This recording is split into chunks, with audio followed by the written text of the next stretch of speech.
This fine gentleman, I went across and the video wasn't working, and this fine gentleman, I paid the 50 cents. He's letting me go back across and come back again.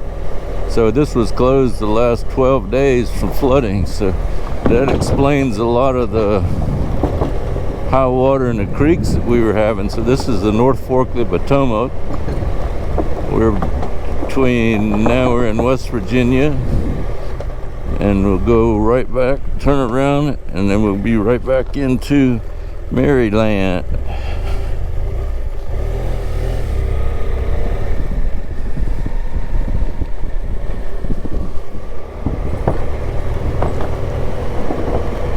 Oh, that's fun.